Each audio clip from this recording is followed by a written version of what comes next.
Ô, Gabriel, deixa eu começar te perguntando o seguinte, cara. Eu me lembro que a gente fez uma viagem pra Corumbá e ali a gente teve a oportunidade de conversar pra caramba, pegamos um busão, paramos em Miranda e tal. Uhum. Mas antes, na faculdade, eu me lembro que teve alguma coisa de empresa júnior, que foi onde a gente teve ali um primeiro contato. Mas eu não consigo lembrar certinho. Você estava entrando na empresa júnior, o que você estava procurando ali, ou o que te chamou a atenção pra você falar, pô, vou entrar nesse grupo, que aí por um acaso eu estava lá também? Como é que eu não consigo lembrar essa parte, assim, da história? Cara, o principal era que eu não estava sentindo muito acréscimo na universidade em si, né? Então eu comecei a procurar alternativas para agir no mundo, né? Para fazer. E a empresa júnior estava ali na cara, né? Então quando eu cheguei ali, eu falei, bom, tem uma vaga ali, sou da economia, tinha pouca gente da economia, tinha uns 15 caras da administração. Aí fui, foi eu e mais um amigo nosso aí, O o Hernani. Hernani, Isso. claro. E aí a gente começou lá na empresa júnior, né? E aí a primeira vez que a gente veio interagir foi exatamente para, acho que foi falar sobre algumas questões de música, que na época a gente falava muito sobre profundidade musical. Aham. E aí o tema foi legal, e aí a gente falou, pô, esses caras são legais. Aí a gente começou a falar e eu me interessei em ficar mais tempo na empresa júnior, e a gente foi trabalhando com a empresa júnior, né? Acho que Isso foi me foge um pouco da memória, mas, cara, daquela nossa viagem, eu consigo. Porra, deve ter sido 2004, talvez? 5? 4. 4, são 19 anos atrás. Eu Aham. consigo me lembrar até hoje de elementos das conversas que a gente teve, cara. Me Sim. lembro que, como era um projeto ligado à escola, a gente teve aquele contato bruto da realidade ali das escolas particulares e escolas públicas, Sim. né? A realidade dos alunos, a gente foi à noite fazer a pesquisa, lembra também? Não, era Entrevistando. brutal. Foi uma pesquisa para a gente ver qual que era a intenção de vestibular dos alunos, né? Então, passava uma pesquisa e perguntava coisas relativamente óbvias. Por exemplo, qual curso você quer fazer, por quê, e o que você espera da vida profissional, o que você espera achar na universidade. E aí foi um grande choque de realidade mesmo, porque o tempo médio dos alunos das escolas particulares era em torno de 2 minutos. Todos respondiam. O tempo médio nas escolas públicas era em torno de 25 minutos para eles responderem essas mesmas perguntas. E eu senti também que os professores das escolas públicas ficavam mais felizes com a gente atrapalhar a aula do que os professores da escola particular. Caraca, porque aí eles podiam ganhar ali meia hora de deixa outra coisa É acontecer que não eu ter que porque dar aula, né? numa escola municipal que a gente entrou, não lembro, estadual, a situação era tão calamitosa que tinha aluno jogando bozó, né? Na sala, de costas pro professor. Então, pro professor, eu senti que eles já não estavam se importando tanto, né? E aí, nas respostas, você via boa parte disso, né? Diagnosticado. Então, tinha coisas como... Ah, que universidade você quer fazer? Eu quero fazer medicina ou eu quero fazer design de moda, um dos dois, assim. Então, o senso de universidade, de conhecimento que adquiria era muito fraco nos alunos da escola pública. Ou seja, eles tinham mais uma visão do glamour da universidade que iam, ou quanto aquela universidade poderia enriquecê-los, do que propriamente falar eu vou fazer algo que se conecte com o que eu conheço. Ainda que quando você é jovem, é muito difícil ter essa percepção para qualquer jovem, né? Mas ali era nítido que não havia um esforço, pelo menos ali nos idos de 2004, 2005, de fornecer para aqueles alunos uma noção de presença no tempo. Né? Onde que você está, o que você sabe, onde você vai estar daqui a tanto tempo, o que você vai saber quando chegar lá. Quais são as possibilidades que você tem na cidade que você está? Como isso pode te ajudar a quebrar um ciclo, por exemplo, da sua família, né? Às vezes você está na escola Exatamente. pública, os seus pais estavam em escolas públicas, os seus avós estavam ali também. Será que você vai promover isso para os seus filhos? Será que... Porque eu acho também, né, Gabriel? Porra, 19 anos atrás, né, cara? Hoje é outro jogo, mas naquela época, realmente, cara, você tem estudos e estudos sobre o quanto que a formação, pensar educação Uhum. formal, né? Muda o nível social das pessoas, né? E o, Não sei se tem algo em massa que promova mais crescimento e mudança de casta que essa educação superior, né? exatamente. Eu acho que são dois problemas graves, né? Que é um processo dialético. Porque na medida em que você dá menos subsídios em conhecimento técnico para o sujeito ter repertório para brigar no mundo, ao mesmo tempo também a pessoa ela fica exposta a um ambiente cultural muito ruim da sua sala de aula. Né? Porque a gente viveu isso na universidade. A gente ganhou mais com as pessoas que a gente conheceu dentro do que propriamente com o conhecimento que os professores deram. Então, quando você está num lugar onde você está cercado de gente que às vezes é desesperançosa ou já não se importa, ainda que você seja uma pessoa que se importe, você vai sofrer mais. Ou seja, você tem dois pesos para brigar, né, na batalha social. Um é adquirir o conhecimento técnico, o outro é não ser contaminado por uma cultura que vai te dizer que talvez você não deva fazer aquilo. Não deixar a média te atrair, né? Existe Sim. aí uma tendência de aproximação à média, aproximação ao zero, vai ali, que é Isso. bom você quebrar, É que evitar. o Brasil, eu acho que ele nunca experimentou, pelo menos dentro do meu conhecimento, eu acredito que esteja certo, algum modelo que você não que você identifique essas pessoas na sociedade e dê a elas elementos para que eles corram ainda mais depressa. Ou seja, um modelo de aceleração intelectual daqueles que, num determinado contexto, se destaquem. Geralmente, a gente foi muito dedicado a construir modelo contrário, né? Se você tem uma pessoa que está defasada, eu crio modelos para desacelerar o restante dos outros e acelera esse cara para trazer, né? Então, Que nos Estados Unidos é o No Child Left Behind, que no Isso. Brasil foi um programa educacional do Lula para os indicadores de educação, né? É. Que ele melhorou Que incrivelmente o número da média de pessoas graduadas com programas que financiavam o Isso. estudo. Só que a gente tem aquela história velha conhecida dos alunos que fizeram o Exame Nacional de Avaliação do Ensino Superior. E aí os alunos que se formaram tiraram uma nota pior do que os alunos que entraram fazendo a mesma prova. Sim, você... Quer dizer, né?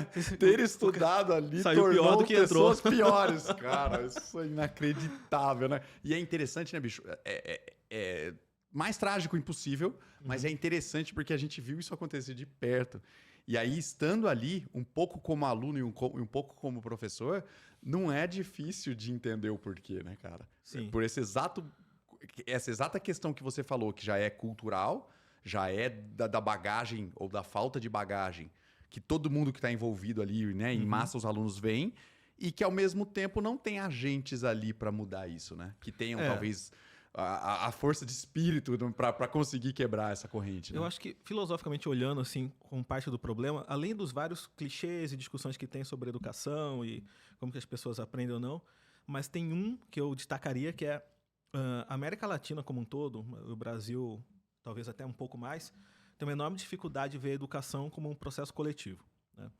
Então, de que, por exemplo, se eu tiver um matemático, uma criança matemática muito boa, eu utilizar recursos públicos que vão acelerar aquela criança, não é um privilégio só da criança, mas de toda a sociedade que vai ter um bom matemático entre elas. E eu não estou citando esse caso à toa, né? Porque isso foi a história do Gauss, né? O chamado príncipe da matemática. Né? Quem trabalhou em estatística já ouviu falar de distribuição gaussiana, é um cara extremamente importante na história do conhecimento. E esse cara foi isso, né? Ele foi identificado lá na cidade que ele morava na Alemanha, lá por volta do século XVII, não vou lembrar exatamente, depois posso colocar na tela aí o ano exato. Mas ele, quando foi identificado como um gênio, ele foi dedicado com recurso público que professores particulares ensinassem separar dos outros alunos. Porque a sociedade entendeu que você precisa de alguns caras que vão estudar separados. E você não vai entender isso como um privilégio. Você vai entender isso como uma gestão dos talentos que a sua sociedade tem, na qual você como pai de um aluno que está entre os alunos normais, não vai se sentir mal porque um dos alunos recebeu esse recurso. Né? Agora, numa sociedade que já é pobre, como a América Latina, ou pelo menos carente de recursos em vários momentos, e que não tem a cultura, e tem uma cultura muito voltada para privilégio, né? Ou seja, que você tem um liberalismo de privilégio, ou seja, você vende privilégios, o privilégio é buscado dentro da sociedade. E essa concepção de que a gente tem que procurar pessoas interessantes na sociedade. Pescá-las, né? Assim, isso, pegar, desenvolvê-las. na lupa. E você ter um projeto educacional diferente para os alunos que estão na média e que podem se tornar pessoas muito boas e ótimos profissionais e talvez tão geniais quanto. E aqueles caras que estão um pouco atrasados, vai ter que ter tratamentos diferentes. Para muita gente é mal visto. Na América Latina é comum que isso seja visto como um fenômeno de exclusão ou de opressão até. Não me parece ser. Óbvio que ele pode ser usado como um fenômeno de exclusão e opressão e você vai ter que tomar os cuidados corretos com isso, de que... Quem define os critérios? Qual Exato. é o filtro? Não, como você garante, né, que... Em educação a gente tem aquele problema grave que todo pai acha que seu filho é gênio. Então, para um aristocrata dizer, não, meu filho é gênio, ele vai ter o cuidado especial, né, é um passo. E ele é amigo de alguém, né? Que vai conseguir Então, se a gente tiver bons critérios de que defina uma genialidade dentro da sociedade, ou seja, a criança tem que provar por méritos próprios que é genial e aí sim receber os recursos, aí a gente talvez esteja no bom caminho. Mas, voltando no gancho então que você perguntou, qual que foi, eu acho, me parece, o que a gente pegou naquela pesquisa em Corumbá e, e a gente aprendeu, pelo menos eu aprendi, e discuti até com alguns políticos da cidade na época, é que se você precisa despejar um recurso cultural grande para eles, que vão além só do professor, ou seja, me parece que é um pouco problema falta de dinheiro, mas não é só falta de dinheiro, ou seja, até tem uma quantidade até expressiva de recursos destinados à educação, mas me parece que eles não são bem gastos. Primeiro, por exemplo, aquelas informações que a gente levantou, nenhum lugar tinha, ninguém tinha levantado, perguntado para os alunos o que eles queriam fazer da escola. Ou seja, você tem uma massa de adolescentes e crianças estudando e ninguém nunca nem está mais perguntando o porquê que eles estão ali, né? Ou seja, você não tem um senso de propósito social que precisaria ser óbvio antes de tudo. E talvez até parte do motivo deles terem demorado para responder foi porque ninguém Nunca foi nunca antes perguntado. perguntou, né? Exatamente, ou seja, a gente faz isso há tanto tempo que é de falar, os alunos têm que ir para a escola estudar, que a gente começa a esquecer por que os alunos têm que ir para a escola estudar. Né, que é um problema que na filosofia é tratado já há muito tempo, que algumas gerações esquecem o porquê fazem. Né? Os nossos bisavós, tataravós, muitos deles não se dedicaram a explicar tudo do porquê faziam para suas gerações. Então, às vezes, a gente chega, como a gente está nesse momento, com algumas coisas que a gente aprende nova e outras que a gente esqueceu e talvez tenha que reaprender. Algumas boas, outras ruins. Entre as coisas boas é talvez por que todo mundo tem que estudar. Né? Nossos bisavós, aqui no Brasil até bem recente, não tiveram acesso à educação. A educação, para todos, como a gente tem, relativamente para todos, é um fenômeno recente. Agora, por que tem que ser para todos e como que vai ser? Isso está meio que relegado aos cursos de pedagogia e letras, ou às faculdades de sociologia, e com um debate que a gente sabe que tem seus vieses e é muitas vezes muito ruim. Mas ele tem que ser discutido na sociedade ampla, entre administradores, entre médicos, entre dentistas. Por que um dentista leva seu filho para a escola? E talvez tenha que fugir também da questão óbvia de que ele vai aprender as coisas para ser um ser humano melhor. Ótimo, isso em parte está certo. Mas as coisas que ele está estudando e as pessoas com as quais ele vai conviver, por quê? Né? Porque me parece que a classe média brasileira que tem mais recursos já faz essa discussão dentro de casa, de uma maneira mais clara. Mas as classes mais carentes pararam de fazer essa discussão. E temos até que pararam de acreditar que deva fazer a discussão. O que é um problema bem grave, né? Educacional. Mas, enfim, isso foi há 18 anos atrás, 19 Exato. anos atrás. Eu vejo uma melhora mais pequena para 19 anos. Né? A melhora que eu vejo hoje, 19 anos lá, seria o que eu esperava que tivesse ocorrido depois de 5 anos. 4, 6 anos. Né? Aí soma-se um monte de fatores econômicos, sociológicos, né? Mais recentemente agora até pandemia, se pegar a faixa etária da galera, né? Pandemia. Ficou aí praticamente 2 anos sem dar nenhum passo para frente, provavelmente dando alguns para trás. Exato. Mas eu queria aproveitar nesse projeto, Gabriel, perguntar uma outra coisa sobre sobre a forma de trabalho. Acho que esse é o gancho que eu quero dar. Nesse projeto, cara, a gente fez o papel de fazer o briefing para entender o que precisava ser feito. A gente elaborou o questionário que seria aplicado. A gente aplicou o questionário visitando as escolas, estando os alunos, vendo a feição de cada um enquanto respondia e pensava sobre a resposta. Depois a gente tabulou todos esses dados, analisamos e apresentamos as recomendações. Então a gente foi... Eu acho que quando é usado isso em outro contexto é pejorativo, né? Mas a gente foi ali o juiz e o executador, né? No mesmo momento.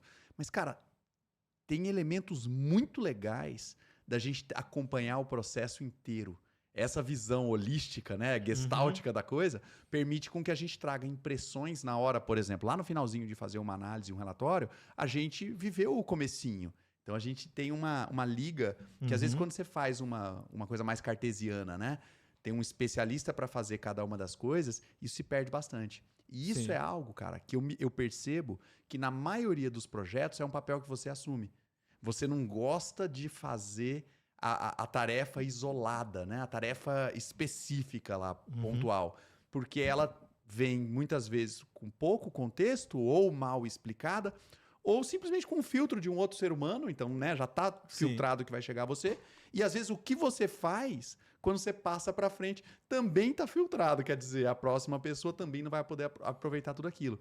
Dá uma olhada para trás, cara, em geral nos projetos que você participou, você acha que isso é uma questão, é uma característica tua no modo de fazer? Acho que sim.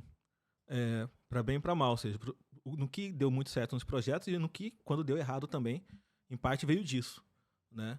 O primeiro se a visão que eu acho que quando você é um filósofo trabalhando em áreas analíticas, você acaba tendo, é que você acaba abrindo algumas vias de pensamento mais profundas sobre aquilo que te façam encarar alguns pontos que normalmente não são encarados. Que vai ter outras pessoas talvez vendo, mas e aquilo vai mexer um pouco com você. A ponto de ou te ver algo que as outras pessoas não estão vendo, ou te iludir sobre algo que parece que as pessoas não estão vendo, mas na verdade nem está ali. Então, em geral, na história sempre foi assim, né, na minha história. E aí, construir os projetos, fazer todas as partes, implica você dar um senso de propósito para o que você está fazendo e você conseguir conectar aspectos do cérebro que façam sentido. Então, por exemplo, o aspecto artístico num projeto hoje analítico que eu coloco me parece muito importante. Né? Citando aí, quando você lê lá atrás do livro de George Orwell, lá em 1964, que ele dizia: todo o processo literário meu seria impossível que eu fizesse sem eu não lembro exatas palavras, mas sem que eu fizesse uma dosagem artística daquele processo. Né? Ele poderia, por exemplo, ter descrito lá o que ele escreveu no 1984, de um jeito talvez direto, falando: o futuro é isso, é aquilo e tal. Mas contando a história e dando Poderia beleza... ter sido um PowerPoint, né? Sei lá. Isso. Mas provavelmente ele estaria parado lá na Universidade de Oxford, num estudo sobre o futuro que meia dúzia de pessoas citassem. Dando beleza e estética para o que ele fez, ele se tornou imortal. E me parece isso, de que qualquer trabalho que você faça, se você despejar arte estética, você está automaticamente despejando paixão ali dentro, no sentido mais nítido da palavra. E eu demorei para aprender isso. Então, o meu conselho geralmente para os mais jovens é: quanto mais cedo você perceber que o seu componente artístico, a sua visão artística da vida e sua forma de pensar a beleza importa nos trabalhos que parecem que isso não tem conexão, melhor vão ser as produções que você gerar, né? Os produtos da sua vida. Então, já tem aí uns 7, 8 anos, ou seja, num processo mais recente, que eu percebi que não é um luxo você dar o acabamento artístico e você dar uma profundidade filosófica porque está fazendo, mas uma necessidade para te tornar competitivo e, ao mesmo tempo, saudável enquanto você faz. Ou, num sentido mais filosófico, para você não enlouquecer perante as contradições e complexidades da vida quando você realizar seus projetos, né?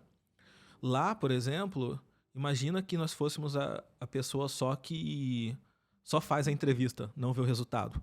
Ou não acompanha esse projeto e não discute ele 19 anos depois. A chance que você desse uma pequena enlouquecida era alta. Né? Você circulou ali e falou assim: nossa, mas que solução? O que eu posso ajudar esses adolescentes? Mas você vê, a gente trouxe essa conversa até aqui 19 anos depois e a gente fez todo o processo, meio que sabia o porquê, né? Conversou com as pessoas que entregaram, a gente organizou as perguntas e a gente, por exemplo, chega a pensar coisas como essa, que é bem interessante. Talvez fosse a primeira vez que a pergunta estava sendo feita para aquelas pessoas. O que, particularmente, foi pra gente foi muito mais interessante do que nas escolas particulares. Porque as escolas particulares foi legal, você adquire o conhecimento, mas é um mundo um pouco mais previsível, né?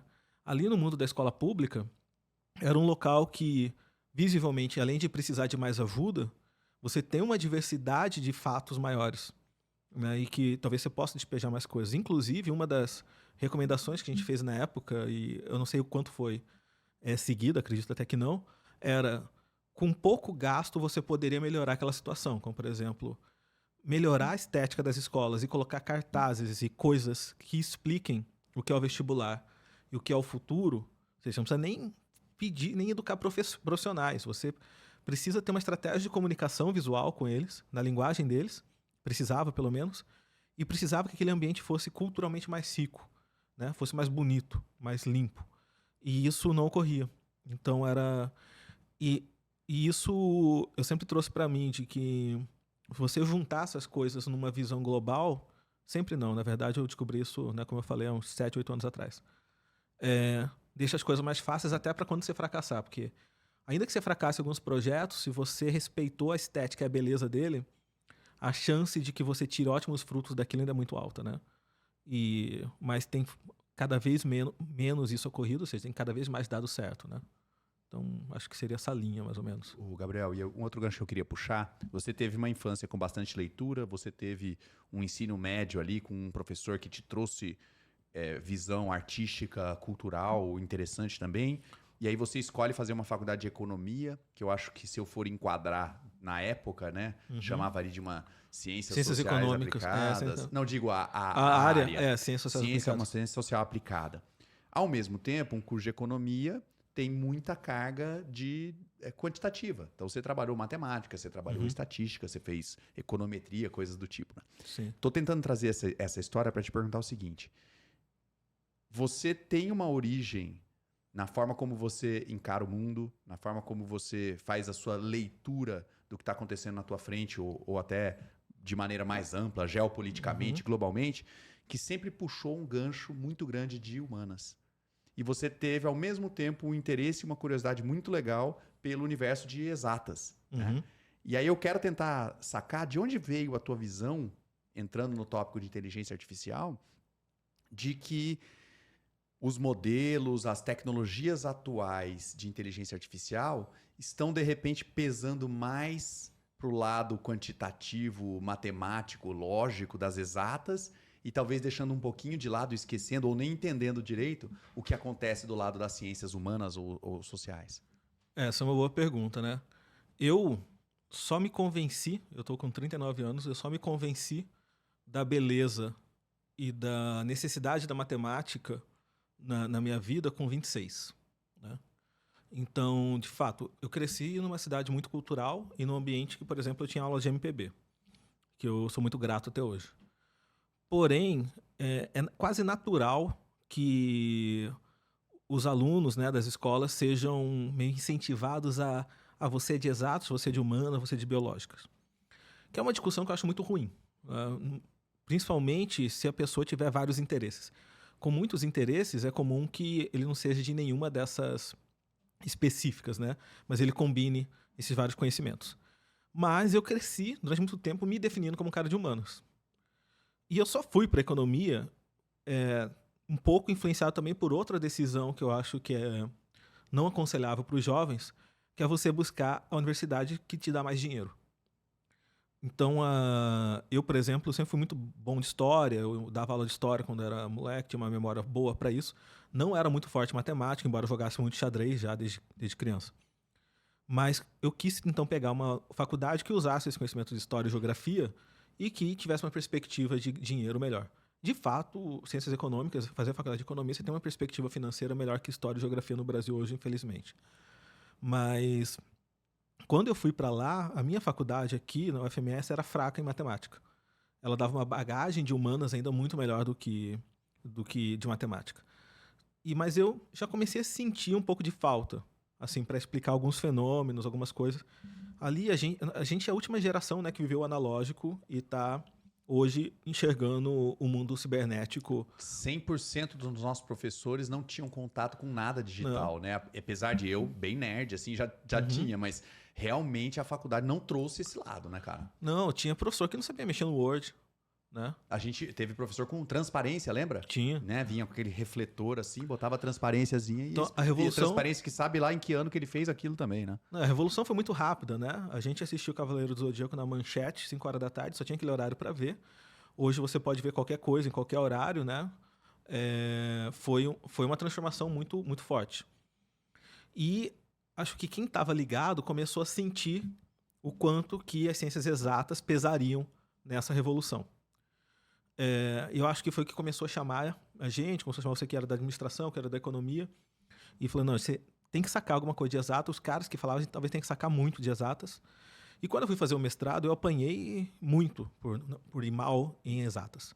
Então, sofri muito ali na tentativa do mestrado de economia, que me fez mudar para o mestrado de matemática depois, mas que quando eu senti que ia doer mais, se eu quisesse responder as perguntas que eu estava tentando responder ao longo da vida, foi quando eu mergulhei brutalmente, profundamente, né, nos livros de matemática. E mergulhei, só que para mim só funcionou a matemática quando eu comecei a ler ela do ponto de vista filosófico, né? A área da matemática, da análise real, que foi a primeira que eu estudei, é uma área que muita gente acha difícil. Mas para mim foi mais fácil porque é a área que começa só com letras, né? Você com conceitos.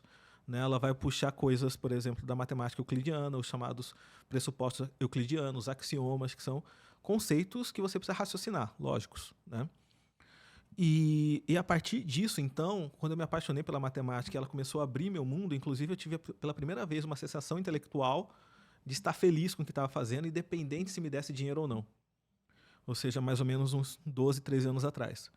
E foi então que caiu minha ficha de é muito melhor você estudar algo que seu cérebro sinta uma vocação no que está fazendo do que você ficar caçando algo que te dê dinheiro e você apontar para lá para depois procurar sua vocação.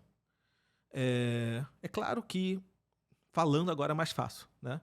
Em retrospectiva, né? Depois Isso. você começa... Mas você sabe que eu acho que tem um elemento, Gabriel, que eu tenho certeza, inclusive, que nos uniu ali no período da faculdade, e aí depois essa amizade mais longa aqui também, e vários amigos que a gente tem em comum também, essa característica dessa frase que você disse, cara, o cérebro te dá vontade de buscar o conhecimento e aí em cima disso você gasta a tua energia e se dedica independente. Uhum. Isso é o diletantismo, né, cara? Eu acho que esse é o ponto e o elo comum entre vários desses nossos amigos, né? Essa viagem que a gente fez esse ano, por exemplo, se juntou ali praticamente sem propósito econômico, gastando grana, então é ao contrário, né? Utilidade negativa se a gente pensar na grana, mas tanto eu, quanto você, quanto boa parte dos participantes ali já claramente tiveram um ano muito mais produtivo, muito mais efetivo, com uma inspiração ou uma redefinição ou rediscussão de propósito por conta exata daquele encontro.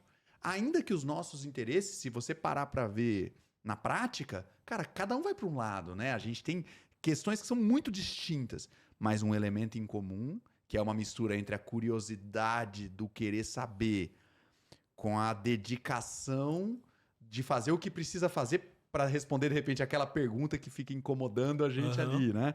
E depois de alguma forma, confraternizar isso entre nós, né? Isso é bem comum entre a nossa galera, né? Isso eu acho que é uma cola de muitos anos aí já. Não, para mim é essencial, né? Na verdade, porque é a galera que me ajudou, né?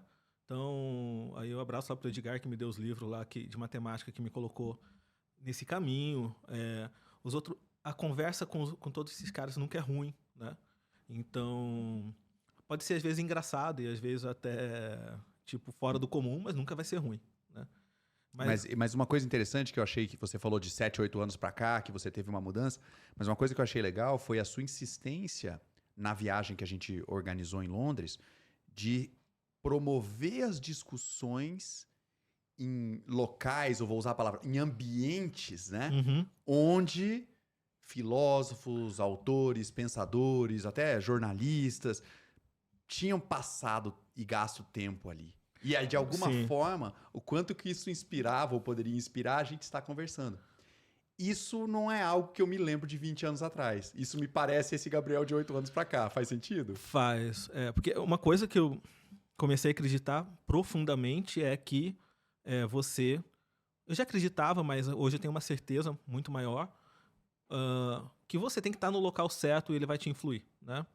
Ele vai te influenciar no que você vai falar e a profundidade que você vai ter. Então, puxando desde os caras lá de Corumbá, que eu achava que tem que estar numa escola bonita para estudar bem, eu acredito, por exemplo, que você simplesmente estar em Oxford falando sobre certas coisas vai fazer você falar melhor, né? Se você vai sentar no bar que Shakespeare sentou, você provavelmente vai falar algo melhor. Seja, se você quiser interpretar isso num sentido meio metafísico da coisa e pela beleza, mas seja porque possivelmente ali também tem elementos que favoreceram a genialidade dele e de outras pessoas que estavam próximas dele que talvez você consiga capturar.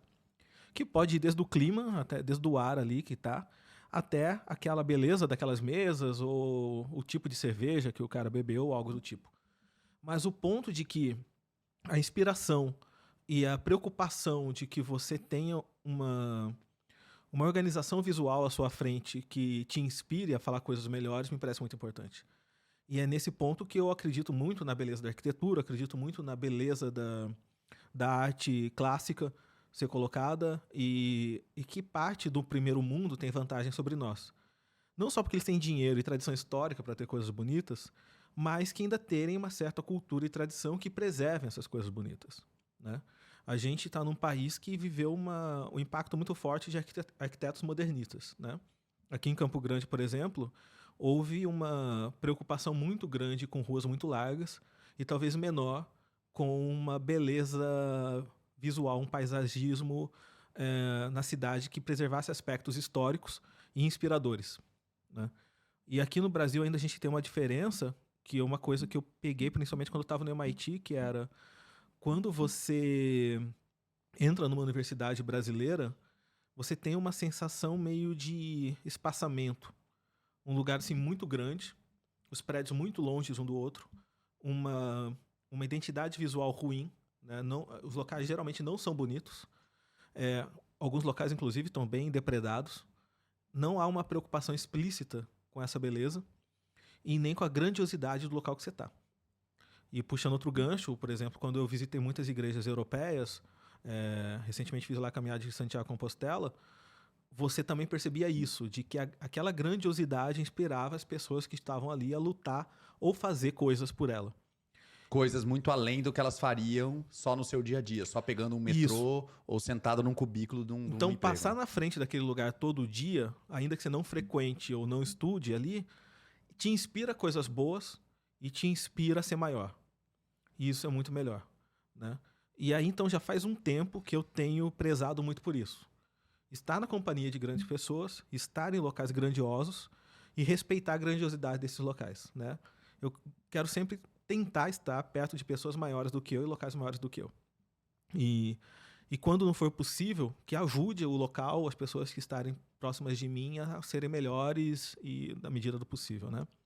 E eu acho que sobre esse efeito, cara, tem até uma história engraçada. Então, basicamente, eu me organizei para ir para Londres para fazer um treinamento.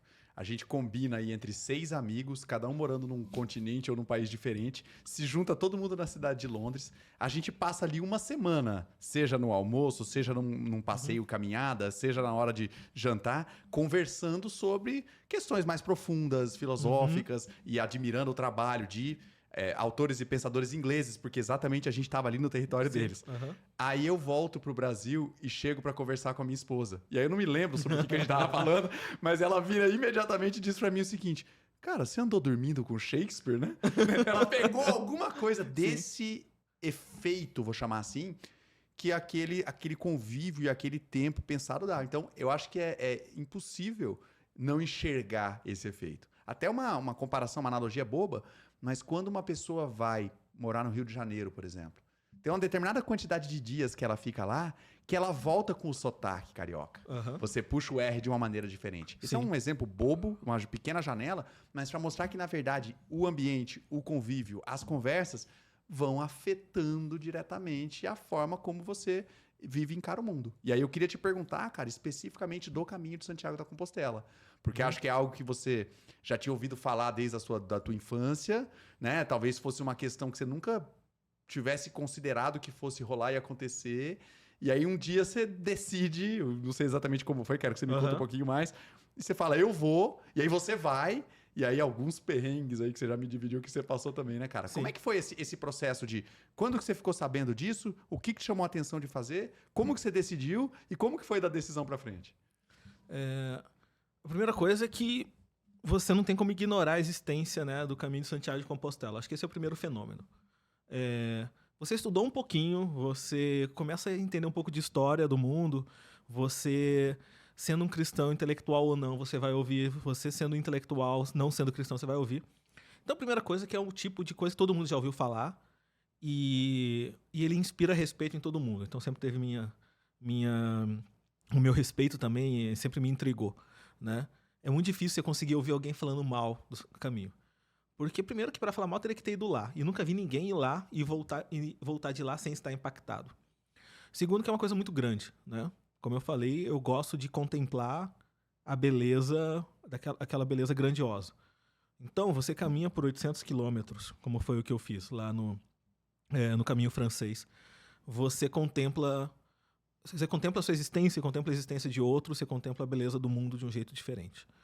Mas a minha decisão de ir foi principalmente quando eu notei que não dava mais para eu trabalhar nas empresas, tradicionalmente como trabalhava, nem ter o estilo de vida que eu sempre tive. Ou seja, o mundo, eu morava em São Paulo na época, né?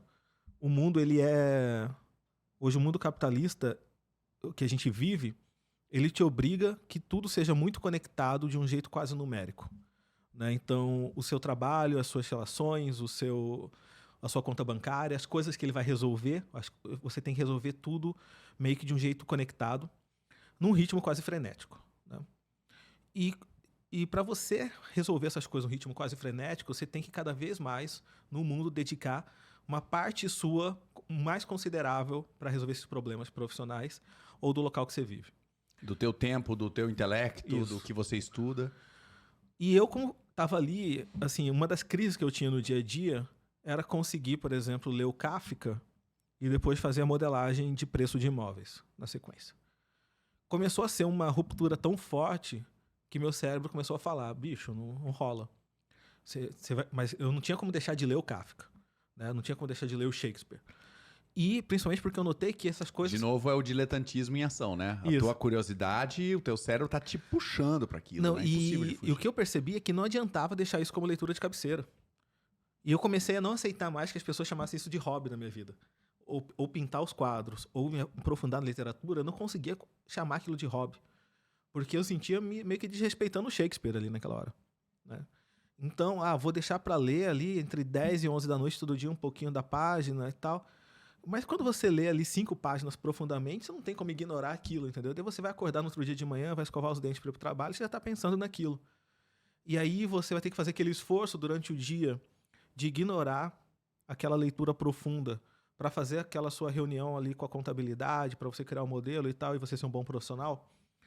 Você consegue fazer isso por um tempo, mas desde que você aceite que você não vai receber aquele tesouro que o livro está te oferecendo, né? Mas a partir do momento que você aceita, e é muito difícil não aceitar, cada vez mais aquilo vai te consumindo e vai te dando mais conhecimentos que você pode estar ou não preparado para receber. E no meu caso, muitas vezes não. E especificamente o que aconteceu foi que nos trabalhos que eu estava, adoecia. Gostava das pessoas, gostava do trabalho e tal, de boa parte do que estava ali, mas meu corpo começava a se recusar a continuar. E aí comecei a ter uma clareza de algo como, se Deus, o universo, ou seja, o nome que se quiser dar, me falasse, de, cara, se você quiser contemplar grandiosidade, contempla de frente, né? Que se for para assim, vou aqui, te visito um pouquinho, vejo, mas eu quero seguir com a minha vida, o que é uma estratégia de vida que muita gente segue, eu até tenho uma certa inveja de quem consegue seguir, que a vida fica um pouco mais tranquila. Mas no meu caso, não consegui, né? E aí foi quando eu saí desses trabalhos. E aí, quando a gente já estava marcado para Londres, eu falei assim, bom, eu tenho que me colocar no caminho, né, com perdão aqui do trocadilho, mas tenho que colocar num caminho que me conecte, que me ajude a responder o que eu faço com isso. O que eu faço com 35 anos acumulados de literatura, filosofia e matemática, né, que são coisas que não são visivelmente tão conectadas, e principalmente para você dar algo para o mundo, juntando essas 3 coisas, é mais difícil, né? O mundo tem um monte de tarefa, está faltando profissionais matemáticos. Talvez o mundo também está faltando, talvez em menor dose em termos de mercado de profissionais de filosofia, mas eu acredito que em maior dose do que de matemáticos. O mundo precisa de mais filosofia que matemática. O que eu fui fazer lá foi quando eu comecei a pensar em que lugar eu poderia ficar isolado o suficiente, num tempo longo o suficiente para pensar sobre essas coisas. E principalmente, aí puxando o lance de estar com as pessoas certas. Eu queria aproveitar que eu estava com gente inteligente ao meu redor para me sentir provocado e pensar mais profundamente sobre essas coisas. Então, a gente foi lá no George Inn, que é o bar do Shakespeare. E de repente, isso também tem a ver com uma certa insegurança, porque eu acho que, cara, essa jornada que você fez, e agora eu vou só no físico. Cara, fisicamente é atenuante pra caramba. Sim. Né? Extenuante pra caramba. Então, eu acho que também tem um pouco de você terminar de comprar. Talvez a decisão já estivesse na tua cabeça, você já tinha estudado o caminho e por onde começar, mas realmente decidir, botar a mochila nas costas e sair no primeiro dia demanda um estado de espírito reforçado ali, né, cara? Não, demanda, e é bom porque te educa, né? Porque eu acho que uma das maiores dificuldades que o intelectual pode ter é saber o quanto que ele precisa dar de energia para o seu corpo e para o mundo físico e o quanto que ele vai dar de energia para a sua intelectualidade, para os livros que ele lê, né? É muito comum que os seres humanos se percam muito mais forte num caminho ou no outro, entendendo que não tem como dar muito tempo para um ou para outro, né? E no caminho de Santiago, a primeira coisa que ele te educa é que você não tem como ignorar a realidade, né? Não importa o quão inteligente, estudado ou rico você seja, se você chega uma hora que você está ali no meio, cruzando aquele deserto de La Rioja, que não é bem um deserto, mas é a sensação que você tem, que, cara, você só tem que andar e dói muito, né? Você tem bolhas enormes no pé, a costa dói, é um sol muito forte, pelo menos na época que eu estava. Mas você continua e aí você aprende certas resiliências físicas do mundo. Mas isso é a parte legal, porque você caminha, como não tem provocações extras, você resolve o problema físico ao mesmo tempo que você pensa muito. Então você começa a ganhar uma certa educação em lidar com a materialidade prática e ao O mesmo mundo tempo... tá ali te lembrando o tempo todo que o teu pé existe, né? Exato. Ao mesmo tempo em que você se aprofunda sobre você e sobre o mundo que você está ali. Né? Sobre você mesmo, você faz uma jornada de autoconhecimento gigantesca, que é uma coisa clichê, mas muito real. E outra que você conhece muita gente. Eu acho que, cara, nesse caso, o clichê, não sei se aplica, né? Porque o fato de você estar no caminho é exatamente para aproveitar os elementos e o processo de fazer o caminho. Então ele, ok, posso enquadrar ele como clichê, porque quem passa por isso acontece, mas ao mesmo tempo você estava buscando exatamente isso, né? Então Sim. tá liberado, assim, né, do peso do clichê nessa hora. Mas é que muita gente, acho que procura processos de autoconhecimento na palestra do coach ou num livro, e ele tem um certo controle, né? A palestra do coach vai acabar às 18 horas, o livro tá ali. Agora, quando você se coloca naquela situação, você se coloca em coisas fora do controle. Me conta um pouquinho sobre a sua mochila no primeiro dia e a sua mochila no último dia. O que isso te ensinou aí, vai? Cara, a primeira coisa é... Tipo, você tem que... Acho que você precisa pesquisar melhor sempre quando você vai fazendo as coisas, né? Eu pesquisei muito sobre o porquê do caminho. Conhecia toda a história de Santiago, mas sabia muito mal qual que era o peso que eu tinha que dar, quantos passos em média eu ia dar por dia, qual que era a temperatura que eu ia enfrentar. Então, com base nisso, primeiro que eu comecei com a mochila errada, né? Então foram duas mochilas diferentes. Eu joguei fora em Pamplona, que foi a primeira grande cidade que eu parei, a mochila que eu comprei em São Paulo e continuei com uma mochila que eu comprei lá. Segundo, que você começa a jogar fora um monte de coisa que você dava mais peso que você antes você achava que seriam importantes, né? Mais um trocadilho, mas tudo bem, vai lá. Exato. Eu tentei fugir dele aqui. Tava difícil, né? Mas, tipo, tinha uma bota extra, tive que jogar. Na verdade, troquei as duas botas estavam erradas, mas eu não tinha que ter uma bota extra. O saco de dormir não precisava. Eu tinha 2 cadernos de desenho, também estavam pesando muito. Eu tinha mais roupa do que devia ter. Então, essas coisas de você fazer... O peso que você leva te afeta muito. E principalmente de você talvez ter que confiar mais na experiência do que nas anotações da experiência, né? Então, vou levar um monte de instrumento que pode ser importante para eu melhorar a experiência. Então, eu vou levar cadernos para desenhar, eu vou levar uma câmerazinha para filmar ou coisa do tipo. Num local como Santiago de Compostela, isso aí, na verdade, só vai te trazer peso. Porque a transformação violenta mesmo acontece dentro de você. E então, quanto menos peso você levar, melhor. A não ser que você leve, porque isso vai te educar também, como foi o meu caso, né? Os primeiros 3 dias foram muito mais difíceis, muito mais doloroso. Não teve um dia, até eu chegar no topo das Astúrias, que eu pensei em desistir. Só quando eu desci das Astúrias, depois de uma cidade chamada Ocebreiro, que eu não pensei mais em desistir, que eu fui direto, e aí foi uma série de questões metafísicas que foram envolvidas. Mas o primeiro você pensa em desistir todo dia. Então, a jornada de transformação, que geralmente as pessoas pensam que alguém está fazendo ali, vai ser, nossa, é tudo bonito todos os dias. Talvez vendo minha foto do Instagram ali vai achar que tudo é muito interessante.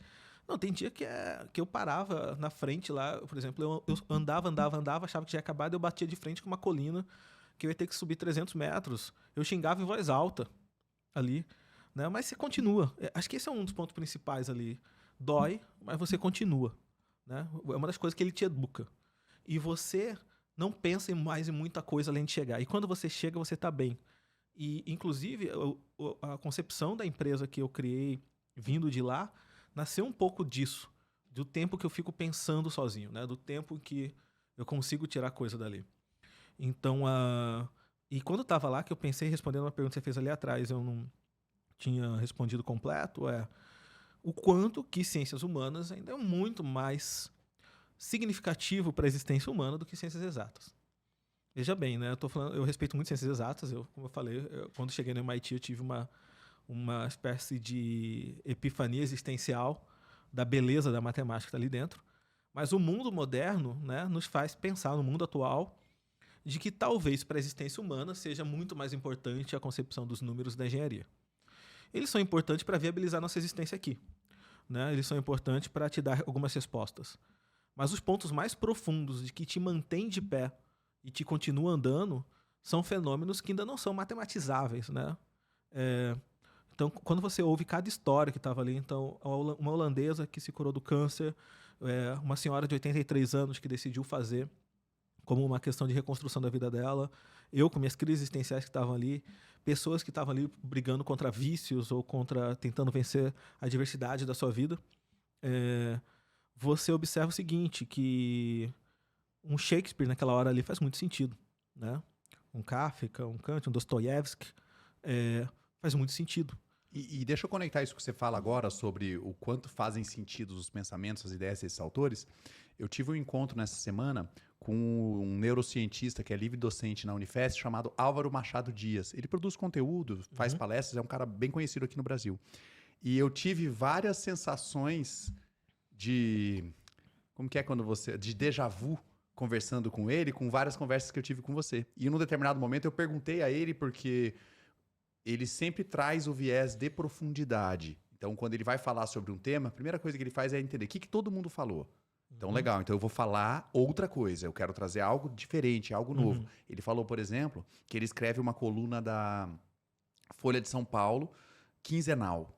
E aí, que a hora que ele publica a coluna, ele começa imediatamente no dia seguinte o processo de pesquisa da próxima. E que ele gasta energia para escrever aquela coluna quinzenal da Folha que ele gastaria para escrever um paper aprovado numa revista Qualis super de alto nível.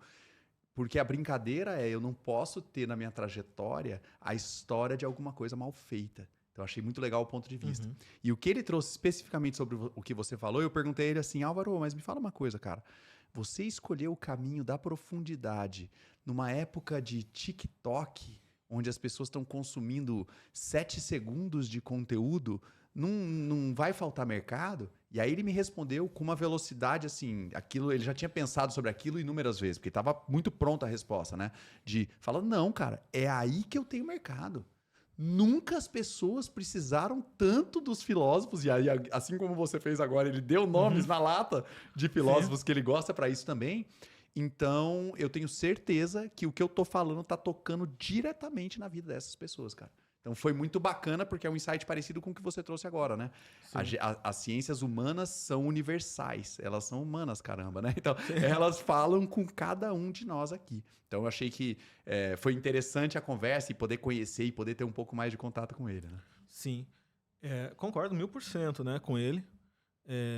Tem um pensador brasileiro aí que ele afirmava em tom de anedota, mas acho que faz sentido, de que acreditava que a inteligência do mundo e do universo era uma quantidade limitada. Que toda vez que alguém ficasse mais burro num lugar, uma pessoa tinha que ficar mais inteligente em outra. Caraca, é um jogo de soma zero, né? Isso. E que, portanto, né, esse fenômeno recente da falta de atenção ou das pessoas se dedicando a conteúdos banais e fúteis, em tese teria que ser compensado por pessoas se tornando mais inteligente em algum lugar do mundo. Anedota à parte, né?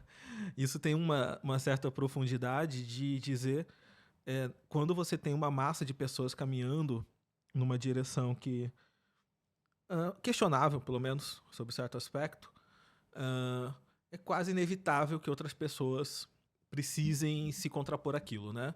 Quase que um processo dialético da construção intelectual dessa sociedade. Então, eu sinto que abriu-se um mercado muito grande que, por exemplo, tem tanto coaching fazendo sucesso, alguns bons, outros muito ruins, mas porque as pessoas sentem a necessidade de profundidade nas suas vidas, né?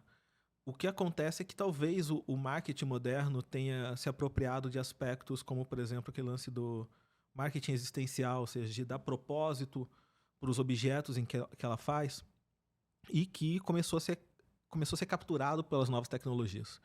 E começa a gerar ilusões de propósito nas pessoas. Então, o like do Instagram começa a te dar ilusão de afeto, por exemplo, né? Ou o TikTok pode te dar uma ilusão de cultura ou de tempo bem gasto sobre certos aspectos. Obviamente, então, você começar a defender que as pessoas usem sua atenção para a coisa certa e seguindo a linha de que a atenção é a coisa mais preciosa que o ser humano tem no seu processo intelectual nesse mundo, ou seja, onde que ela está, me parece que a gente vai precisar de mais filosofia, né? De mais ciências humanas. Acho que um pouco dessa anedota que você contou e um pouco do que o Álvaro falou, tentando trazer para cá, me parece que a gente tem o surgimento dos pensadores e dos filósofos, em geral, nos momentos em que eles são necessários, né, cara? Então parece que, querendo ou não, o mundo caminhando para esse déficit de atenção inacreditável que a gente tem, né? Esse tempo de concentração menor do que o peixe dourado lá, faz exatamente com que surjam e fique clara, fique evidente, até porque esses filósofos já existiam, já estavam aqui, Sim, esses pensadores já estavam falando, mas fique evidente a necessidade deles, né? E talvez aí as pessoas consumam e aí tem que entender em qual formato, em qual momento, né? Não sei, tenho dificuldade de pensar numa palestra de 3 horas, mas será que a gente não consegue fazer a pessoa sair de 15 segundos para 15 minutos? Já é um ganho, né? Para provocar uma reflexão um pouco mais legal. Embora eu não concorde 100% com a lógica sartriana lá do Jean-Paul Sartre de que o intelectual nasce da contradição, mas muitos intelectuais de fato nascem da contradição, só não acho que todos, né? E a visão da contradição para o intelectual quase sempre ocorre de forma natural. Então, o intelectual, acho que olhando para o TikTok acontecendo na frente dele, ele vai sentir a contradição, né? E a contradição vai começar a bater na mente dele tão continuamente que em algum momento ou ele vai ignorá-la, ou vai ter que montar uma estratégia de ignorá-la, ou ele não vai suportá-la, né? E não suportando ela, ele vai ter que tomar esses remédios, essas doses, como o Dr. Álvaro, né, mencionou, provavelmente deve fazê-la ao escrever o artigo dele. E o conhecimento, ele tem esse aspecto, né, de que você consegue aliviar a tensão que ele te causa na medida que você compartilha com os outros. Mais do que você só usá-lo, né? Então, quando você dialoga e traz esse conhecimento para outras pessoas, ele diminui a tensão contraditória na sua mente. Acho que todo ser humano compreende contradição quando ela surge à sua frente. O problema é o que você faz perante ela. O intelectual, geralmente, ele vai tentar dissipá-la, ou pelo menos explicá-la, ou ainda que o aceite, como um Chesterton, por exemplo, que vai dizer é um paradoxo e você vai ter que lidar com o paradoxo o resto da vida. Mas você ainda assim explica transcendentalmente aquele paradoxo. Fala assim, olha, é uma coisa que eu não consigo explicar, e dentro do conhecimento humano não consegue explicar, mas a gente pode lidar com ele desse jeito, ou daquele outro jeito, né?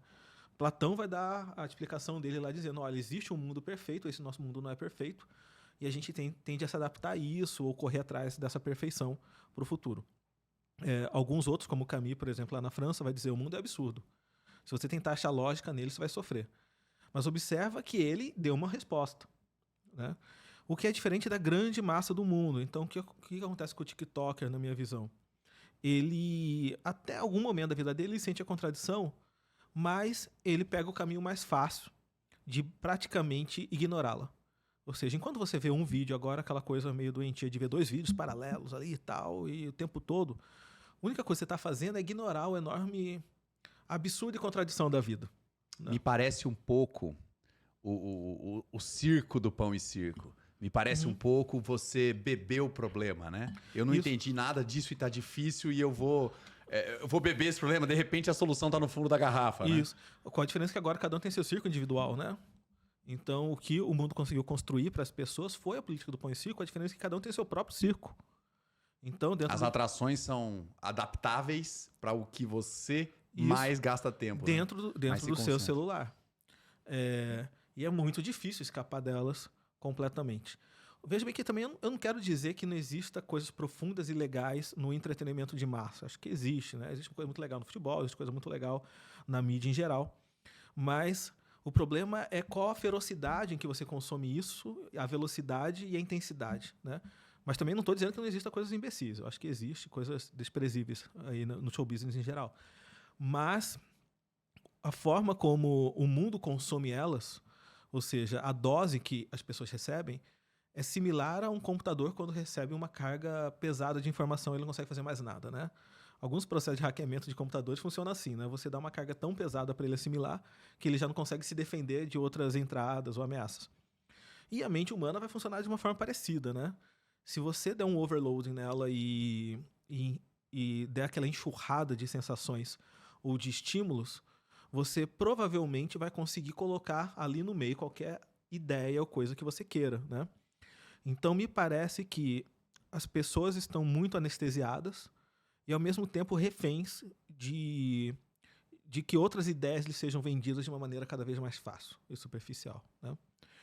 E, de um sentido mais profundo, é como se essas pessoas aceitassem, de certa maneira, que o mundo é um pouco absurdo, difícil de ser explicado, mas decidiram ignorá-lo, num sentido meio epicurista de eu vou viver um prazer momentâneo, ainda que por alguns segundos daquele vídeo, e vida que segue. Depois sigo o meu trabalho, relacionamentos e vambora. Eu acho que, como resultado, a gente tem uma sociedade cada vez mais infantilizada. A gente tem adultos cada vez se comportando mais como adolescentes. Você tem menos famílias sendo formadas no mundo, e isso começa a gerar um processo de crise civilizacional aqui no Ocidente. E você vê reações, né? Então, por exemplo, na China, cada vez mais as telas celulares estão sendo proibidas para os jovens e adolescentes, né? Os locais mais autocráticos e discussão à parte da questão política, ditatorial que esses locais têm, começam a observar que para eles talvez seja melhor, para esses cérebros, se eu quero ter uma sociedade inteligente e eu quero que essas crianças se tornem pessoas que vão gerar frutos aqui para a minha sociedade, eu preciso que a sua atenção esteja no local certo. E acho que a palavra central é atenção. Onde está a atenção de cada um? Você tem uma massa de cérebros no seu país à sua disposição que praticamente vai fazer a transformação e para bem ou para mal. Aonde está a atenção de todo mundo? Né? Para onde eles estão apontando? E nesse aspecto, as ciências humanas têm apanhado muito das ciências exatas. A atenção das pessoas está sendo chamada para ciências exatas.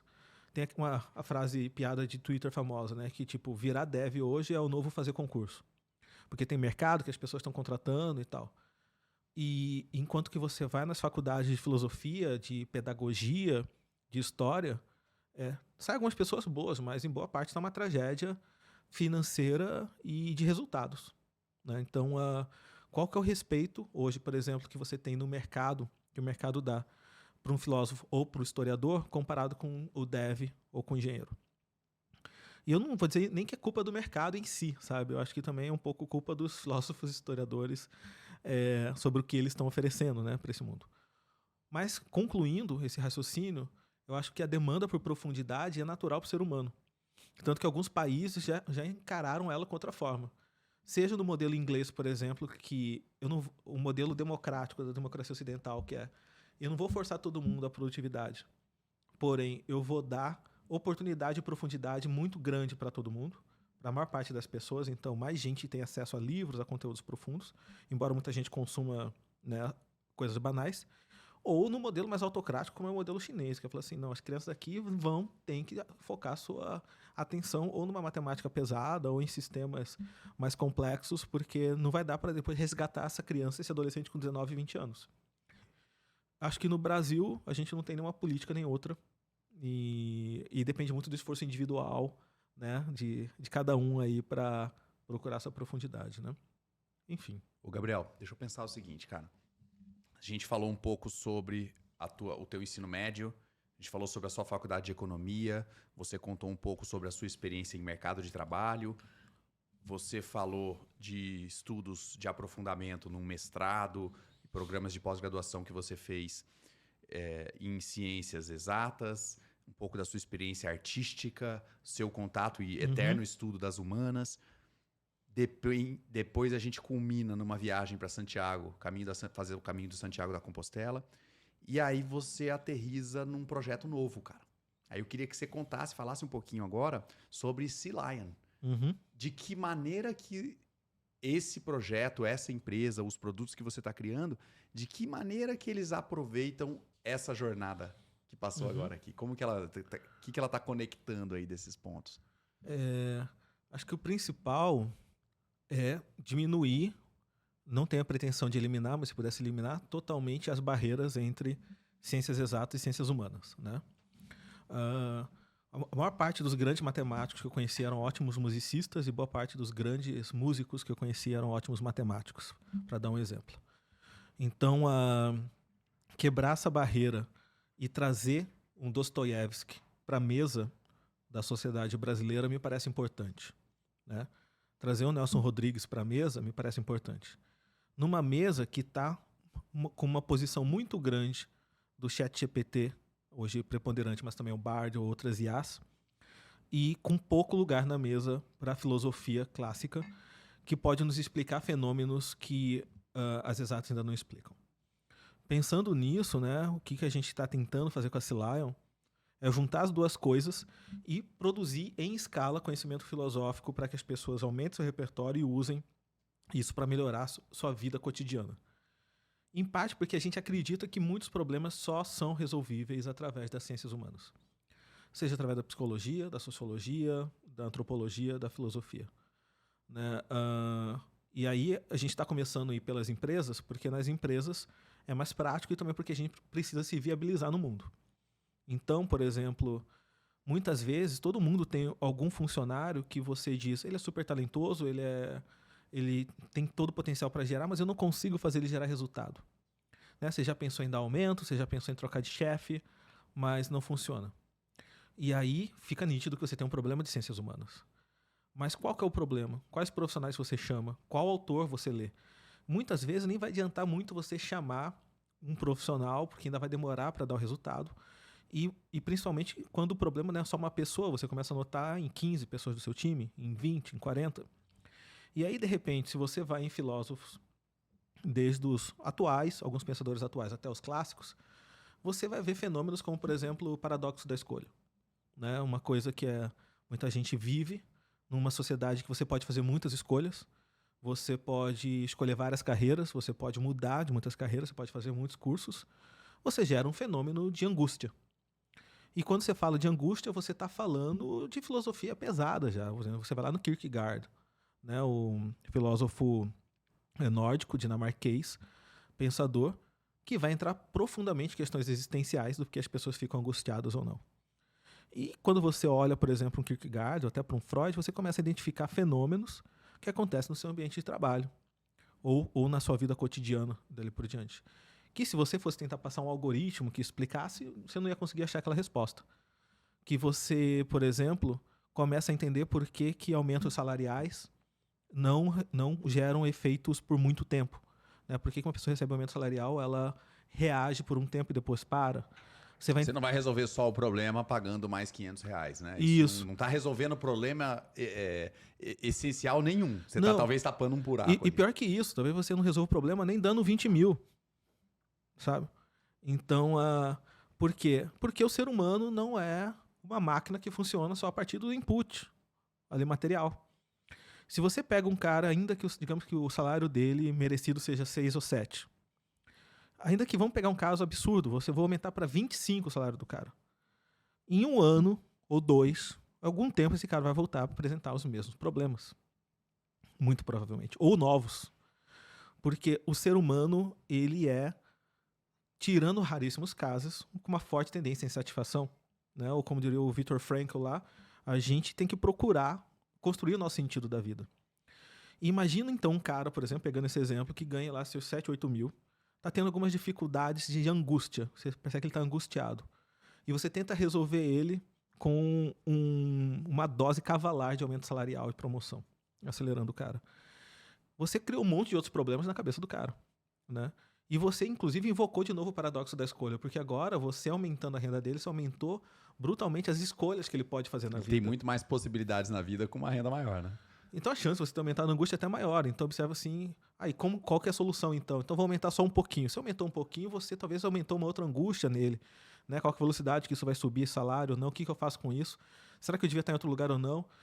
Por exemplo, uma coisa que ultimamente se propagou na cultura ocidental, principalmente. Nos últimos 15 anos agora diminuiu bem essa tendência, que é acumule experiências, não acumule patrimônio, sabe? Tem uma discussão gigante aí, porque você tem um monte de jovem hoje batendo na casa dos 40, já não tão jovem, que não acumula patrimônio, né? Se esse cara tiver um problema de saúde grave, ele vai preferir uma ambulância ou as fotos dele no Egito, né? Se esse cara tiver um filho, né? Talvez não vai adiantar muito ele falar que visitou o Himalaia. Talvez o Himalaia seja legal para ele contar a história pro filho, mas, né? E provavelmente Não vai encher o estômago. não Né? vai resolver muita coisa. Bom, o que eu quero dizer com isso? Por que essa filosofia bate? Né? E por que ela fez sucesso? Por que algumas pessoas, por exemplo, na casa dos 26, 27, estão em crise se continuam ali no escritório trabalhando fortemente para construir patrimônio, ou se ele larga tudo e vai fazer uma viagem lá para a Patagônia? Esse cara pode estar sendo vítima, por exemplo, de um absurdo da vida, da constatação do absurdo. Né? Quando você vai lá ler o Camus, por exemplo, ele te daria metade já desse caminho para te explicar. Né? Assim como outros autores, por exemplo, no Brasil está muito em voga, assim, começou a ficar meio mainstream citar o 1984 como sinônimo de distopia para certas crises políticas que a gente vive, não só no Brasil, como no mundo. Observa que o George Orwell conseguiu resumir para muita gente algo que, sem a existência daquele livro, talvez você não conseguisse explicar conceitos atuais. O mesmo vale para o dia a dia. Né? O Shakespeare, por exemplo, foi um dos primeiros caras a explicar a tragédia humana. E às vezes você tem algumas pessoas, inevitavelmente, dependendo do tamanho da sua empresa, se tiver mais de 500 funcionários, todo dia vai ter alguém vivendo alguma pequena tragédia. Né? Como que você lida com um funcionário que acabou de ter um rompimento amoroso? Você pode fazer o óbvio, tipo, vai para casa aí, trabalha e tal, mas você sabe que isso aí você não vai resolver. Né? Como que você lida com um ser humano que teve um rompimento, com alguém que teve uma perda? Como que você lida com alguém que se sente preso onde está, achava que tinha que estar em outro lugar? Como você se sente com alguém que ou é mais religioso, no sentido contemplativo da palavra, e isso se mistura com a sua vida profissional, a ponto de ele ter que acreditar no que está fazendo? E essas coisas você pode, desde pegar instrumentais que vêm lá da psicologia ou da sociologia, como você lê os autores mesmo na ponta. Né? O Kafka, em O Processo, por exemplo, eu considero uma leitura obrigatória para quem vai lidar com advocacia, com direito ou algo do tipo, ou até para quem vai lidar com grandes burocracias. Né? Se você está numa grande empresa, é quase inevitável que você vai enfrentar certas burocracias que você não consegue explicar. Ou talvez você até consegue explicar, mas você não sabe minimamente como mudar aquilo. O que já deixa claro que provavelmente sua explicação talvez também não esteja tão forte. E lá no livro do Processo do Kafka, ele vai deixar meio que claro que o universo é assim e que você, se você não fugir de certos vícios e certas animalidades da vida, você vai cair nos paradoxos e num labirinto existencial que talvez vai te colocar até enlouquecer alguns. O Gabriel, mas me explica uma coisa. Eu vejo que hoje em dia, isso é uma tendência do capitalismo moldado aí pela cultura americana. Tem sempre uma explicação reduzida a um termo, né? Então a gente está passando uma expressão. A gente está passando agora, teve a Great Resignation, da galera pedindo as contas. Teve agora o Quiet Quitting, de eu faço o mínimo possível. Qual que é a diferença de eu explicar esse fenômeno com um termo raso em inglês ou, do outro lado, apelar para que um filósofo existencialista ou epicurista tenha a dizer sobre aquela mesma questão? A questão é a mesma? O dilema é o mesmo? Acho que sim. Acho que é o mesmo. E acho que isso é boa parte do trabalho da Cilaio. Fazer toda a jornada com a pessoa, né? Com quem está ali na frente. Não é ignorar a parte superficial, né? Ela tem que estar ali. Então, por exemplo, o seu funcionário está pensando em pedir demissão, você pode conectá-lo com o fenômeno do Great Resignation. É o primeiro passo. O problema é que muita gente não passa dali. Né? E a partir daí já começa a tomar decisão. Ah, ok, então vamos lá. Então o que a gente faz? A gente aumenta o salário, a gente contrata alguém, muda de chefe. Assim, não, calma, vamos aprofundar mais. Vamos discutir mais. E acho que esse é o ponto que muitas empresas precisam da ajuda, que é tudo bem, eu quero conversar mais sobre isso. Eu sei que esse é um fenômeno que acontece, mas eu quero falar mais. Quem mais falou sobre isso? Desde quando existe esse fenômeno? Algum autor já trabalhou? Casos semelhantes na vida? Eu posso comparar isso com o que fora das empresas? O problema é que essa pessoa vai ter que fazer uma grande pesquisa e, ainda que faça uma grande pesquisa, com quem ela vai conversar sobre? Daquele começo da nossa conversa, precisa do ambiente. O que a gente quer fornecer é, com o auxílio das IAs, que usam muita inteligência artificial e, automaticamente, ciências exatas, que você tenha com quem conversar sobre. Né? E, conversando sobre, que você ganhe rapidamente repertório para falar sobre esses assuntos E principalmente também porque as IAs ainda não conseguem fazer isso bem, né? Então a gente está tentando acelerar o processo para que uma inteligência artificial consiga citar Shakespeare, Dostoiévski com uma certa propriedade bem, que hoje ainda não é bem citado. E Quer citando, dizer, tem lá, né? Se você perguntar, ele até fala, ele mas fala quem a é qualidade do isso, que vem ali, o que ele escreveu. o significado daquilo, a interpretação derivada daquilo que você sente que não tá tão legal. Exato. Né? Outro dia eu vi, por exemplo, o Leandro Carnal fazendo uma boa leitura lá do ChatGPT, de que ele é muito positivista, ele é muito otimista. Se você perguntar pro ChatGPT, por exemplo, o que foi Romeu e Julieta, ele vai te dizer que foi uma história de amor que inspira muitas gerações e tal, uma visão otimista e positivista. Muito dificilmente ele vai entrar no campo de que Romeu e Julieta, na verdade, é uma história trágica, demonstrando quanto que o amor pode ser nocivo, né? E que, na verdade, pode destruir sua vida. Ele é uma história de dois adolescentes de 13 e 14 anos que se apaixonam, os pais falam, não, você não tem idade para isso, e eles morrem por conta disso no final, né? Então o ChatGPT não aborda dessa maneira, talvez venha abordar se alguém começar a educá-lo para isso. Mas, ou seja, observa o quanto que se eu quiser falar sobre amor citando Romeu e Julieta, é muito mais profundo eu falar sobre a ótica real shakespeariana, que é a ótica da tragédia, do que sobre a ótica romântica clichê. Bom, e o que a gente então quer tentar fazer que a inteligência te ajude? A gente começa a dar insumos para ela, através de um especialista, que sou eu e outros que a gente vai angariando, entrar nessas profundidades. E entrar nessas profundidades também já conectar com a realidade do dia a dia em que você possa usar com algumas pessoas. Por exemplo, uma coisa que ocorre muito nas empresas hoje é o excesso talvez de romantismo, que visão romântica que algumas pessoas têm sobre certas profissões e certas áreas. Na área de publicidade é gigantesca a visão romântica que algumas pessoas entram. No mundo da arte, então, não, eu faço fazendo isso só porque eu amo, eu estou fazendo isso. Ou seja, é bom que você faça as coisas por paixão e amor. Pelo amor de Deus, não deixe de fazer as coisas por paixão e amor. Porém, você conectar isso com uma visão mais exata e pragmática de como que isso gera valor e auxilia outras pessoas, é não ser romântico sobre essa visão sua da vida. Ou, por exemplo, de que o seu grande objetivo ali é simplesmente não se dobrar a nenhuma coisa que você não acredita e simplesmente só lutar pelo bem e pela moral. É ótimo, mas provavelmente no mercado de trabalho não vai funcionar em bom aspecto. Se você então ainda quiser entrar no mundo da política, que é a arte do estômago ali do dia a dia, menos ainda. Bom, e hoje, obviamente, tem poucos filósofos e pensadores à disposição para conversar com todos os profissionais que necessitam deles. E nessa medida, a gente quer que as IAs escalem esse conhecimento, né, que é o objetivo da Cilion. Se eu acho que a Cilion vai fazer o mesmo papel do que um pensador do lado, acho que não, né? Acho que as inteligências artificiais levam aí pelo menos seus 25 anos para chegar lá. Mas vai chegar. Mas ainda tem um bom tempo. Então a gente quer, desde agora, participar da revolução, contribuir com isso assim, cara, conversa aí sobre o seu funcionário, sobre a crise que você acha que está rolando, seja em qualquer aspecto, engajamento, produtividade, remuneração, mas com novos repertórios que, inclusive, quando você for conversar com eles, você vai poder citar. Inclusive, eu posso te recomendar, né, a Cilion, a inteligência artificial nossa, qual livro você lê para você ganhar bagagem para fazer essa conversa e que, obviamente, a bagagem que você vai ganhar não vai se restringir a essa conversa que você vai ter, né? Então, acho que conectando tudo que a gente falou como que a gente ajuda o mundo a ter mais profundidade, né? Então, a gente vai ser mais uma gotinha ali falando assim, cara, esse problema aí desse cara vai além de LinkedIn, né? Você pode usar por exemplo, se você ler um livro do Bukowski lá, que é um autor até um pouco sujo, pesado, mas ele explica um pouco como que essas pessoas vivem, né? Ele conta a história de pessoas muito semelhantes a ele, que é um grande objetivo talvez da literatura. Ele vai te dar esforço imaginativo que você não teria sozinho, né? Então ele vai contar histórias similares ou paralelas àquela que você está tentando entender por uma outra ótica que vai te fazer entender no mundo real. Obviamente, a situação que o Kafka descreve lá no processo, não sei se já aconteceu na realidade. Acho que é bem difícil, embora não impossível, né, das pessoas serem processadas sem saber pelo que está sendo processado e tal.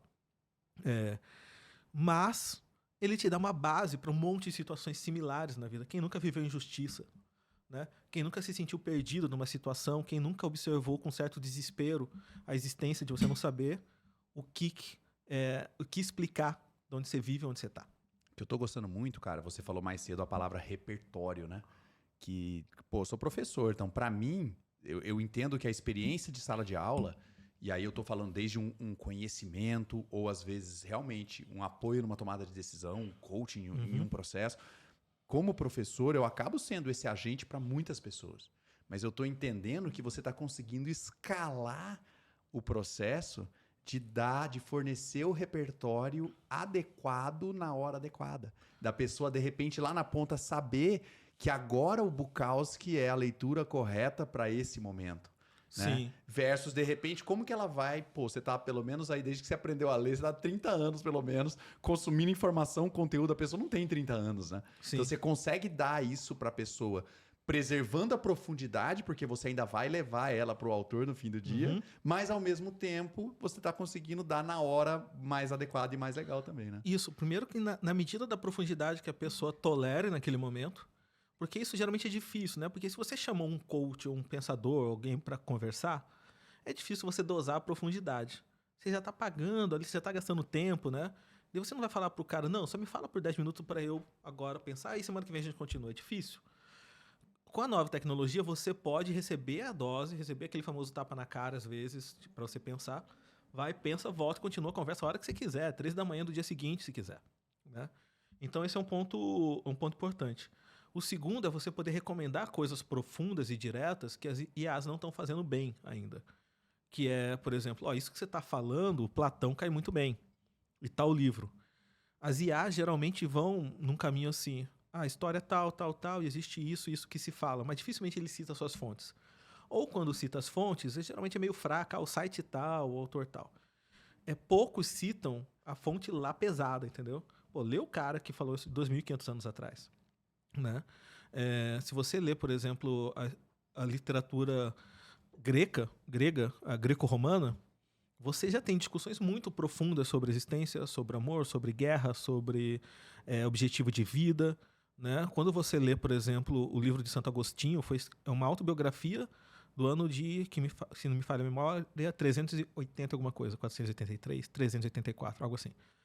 Ou seja, você tem ali mais de 1000 anos de uma história do cara contando sua própria vida, e no caso a conversão dele ao cristianismo, mas que em grande parte é muito similar a tudo que a gente vive. Né? Por exemplo, ele dizia que parte da falta de atenção dele era dissipada porque ele gastava muito tempo indo no teatro. E no teatro eles tinham simulações dos deuses gregos e tal. E é muito parecido com o nosso problema de atenção no TikTok, com a diferença que cada um tem o seu próprio teatro, hoje preso no seu celular. Então ele fala que quando ele só conseguiu evoluir como ser humano e espiritualmente, quando ele parou de ir naquele lugar e dedicar a atenção dele para as coisas corretas. Então observa que, se você então lê a história humana, quase sempre ela é profunda o suficiente para você trazer esses exemplos para o cotidiano, até para coisas como, por exemplo, aquele funcionário que você gosta, que quer ajudar, fala assim, cara, onde é que está a sua atenção? Né? O cara pode até te responder, não, eu estou aqui fazendo a planilha, tal, que você falou, não estou falando dessa atenção. Quando você para isso aqui, onde está a sua atenção? Né? Pode ser uma coisa mais óbvia que muita gente já conseguiria tratar imediatamente, como, eu estou com um filho doente ou um problema em casa, mas às vezes a grande maioria não é isso. Você vai ver tem uma parada existencial acontecendo, isso, né? Você vai ver que o cara para de trabalhar... uma questão que é profunda, que é real, que é uma dor que só a própria pessoa conhece, né? Porque você quebrou o braço, todo mundo vê teu braço engessado, mas quando ela é tua, do teu âmago, é você com seus próprios pensamentos, né? Sim, por exemplo... você descobre, por exemplo, quais são grandes propósitos que essa pessoa tem na vida, ou talvez não tenha. E nada pior para a existência humana do que uma falta de propósito, né? Uma falta de propósito mata de um jeito mais doloroso do que qualquer bala, né? Como diria o Bukowski. Então, mas como que você vai perceber isso um sujeito quando às vezes nem ele sabe que isso está ocorrendo? Talvez uma pessoa com excesso de necessidade da mídia social, da rede social diretamente, esteja entregando parte disso. Talvez a descrição do livro favorito dela entregue isso. Talvez as amizades que ela tem dentro do trabalho, os assuntos que ela aprofunde, entregue isso. Mas tem pistas ali, iscas ali que podem te dar essa que é o que a gente, coletando os dados, cruza ciências humanas com as ciências exatas e fala, olha, esse dado indica alguém com uma tendência, talvez, para uma angústia em tal campo da vida, que esses autores aqui falaram. Não, e o que você já me mostrou do produto, cara... Quando eu olho... Isso é um insight antigo que eu tenho. A gente teve contato com o MBTI juntos, né? Há 20 anos aí. E eu me lembro que uma coisa que me chamava muito a atenção é que quando você respondia o questionário do MBTI, ele te perguntava sobre 10 coisas, sobre 10 aspectos. E aí você respondia sobre aqueles 10. Mas o resultado e o relatório que você lia depois das perguntas não era igual a um teste da revista Capricho. Não era assim, ele te perguntava, você gosta de banana? Aí você dizia sim. Aí no relatório vinha, você é uma pessoa que gosta de bananas. Ou seja, você já entregou a informação, ele só está transliterando ali.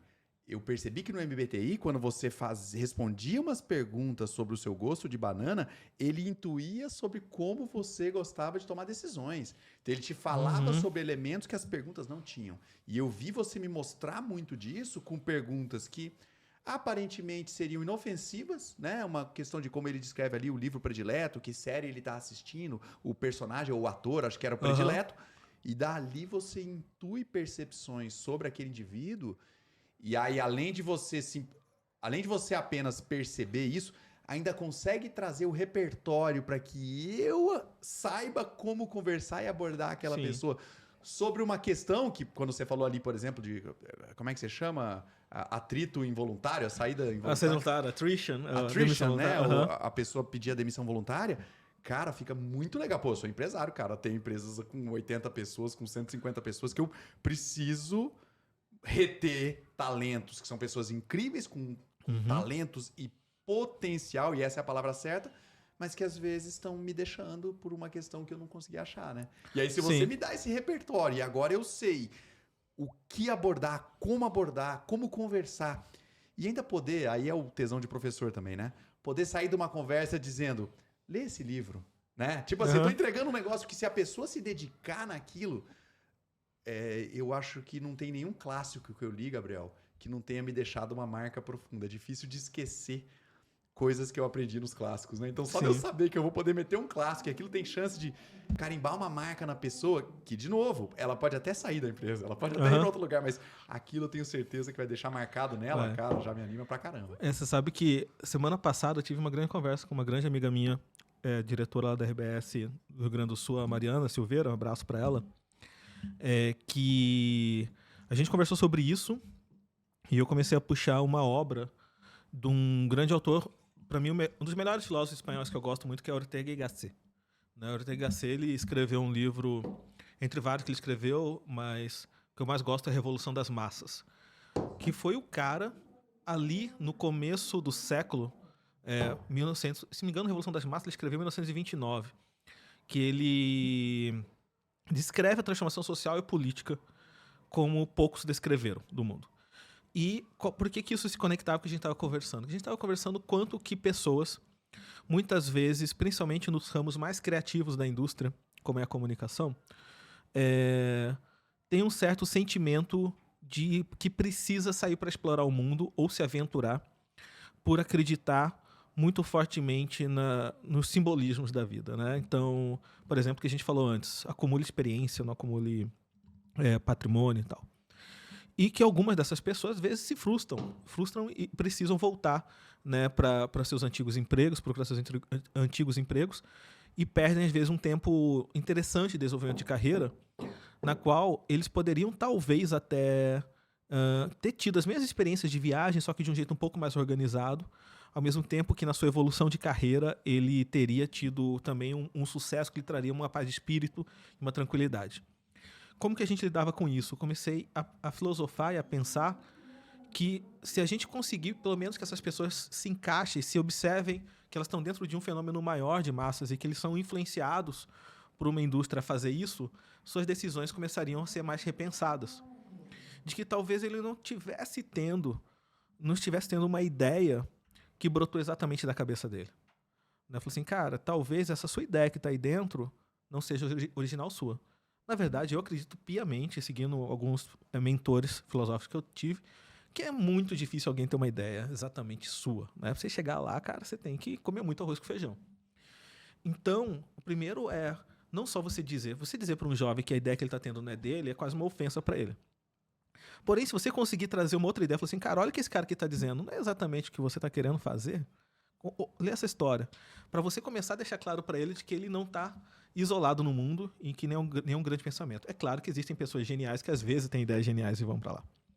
Mas um ponto... Mas até isso, até essa leitura vai ajudar a potencializar essa genialidade, né, cara? Até isso a gente consegue ver como um impacto positivo também. Exatamente. Então, esse é um ponto que quando você, por exemplo, puxa o Ortega y Gasset, que parece que não vai ter conexão, autor sobre política, né? E você começa a descrever coisas como, por exemplo, cara, quando a gente fala de revolução das massas, a gente está falando de comportamentos coletivos, comportamentos em massa, que quase todos nós nos encaixamos. Né? Em qual que você tá? Primeiro, se você conseguir entender em qual onda você tá, você já começa a ter uma clareza do que de fato é uma inovação, uma originalidade sua, ou quanto que você só está se encaixando na tendência ou sendo influenciado. E nas empresas acontece muito, né? E você trazer essa clareza sem ofender as pessoas, dizer o seguinte, falei, cara, não é que você, eu não estou te chamando de alguém influenciável ou algo do tipo, Maria vai com as outras. Todos nós somos, em alguma parte. A diferença é que nós podemos escolher quem é o cara que vai nos influenciar, né? Tipo, você pode se aceitar influenciar pelos influencers, né, mais famosos aí, mas eu consigo te dar aqui, eu prefiro o Platão. Talvez ele seja um pouco melhorzinho aí para você tomar algumas decisões de vida. E você sabe, cara, de todos os lugares pra gente ter conversas fúteis e superficiais, eu acho que a academia é uma que é bem estereotipado pra isso, né? Mas, cara, hoje cedo, talvez até já envolvido e empolgado com a ideia de que a gente ia ter essa conversa maneira aqui hoje, a conversa foi sobre literatura. E aí essa pessoa tinha lido Insustentável Leveza do Ser e falou que ela queria reler, ela deve estar com uns 40 anos, que ela queria reler O Apanhador no Campo de Centeio, do Salinger. E aí ela falou assim, mas eu não sei se eu devo ler, eu não sei se eu vou aproveitar muito. E eu sei que ela tem um filho, mais ou menos a idade do meu. E aí eu falei assim, olha, eu acho que o seu filho não vai aproveitar essa leitura hoje, você não vai ter um conselho para dar hoje pro seu filho. Talvez quando ele tiver 12 anos, que era a idade do Holden Caulfield, do protagonista do livro, quando sai de casa, pensando nos tempos modernos, ele ainda vai ser um grande bebezão.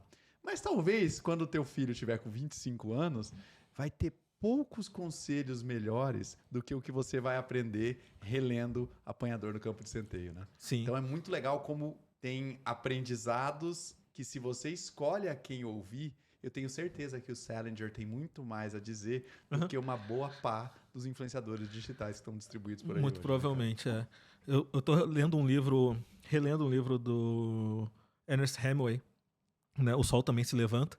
E tem um trechinho muito perdido ali no meio que ele descreve, né, um determinado livro, um determinado sujeito, e ele fala que ele leu um livro e ele diz que o livro era demasiado sombrio quando lido tardiamente, né?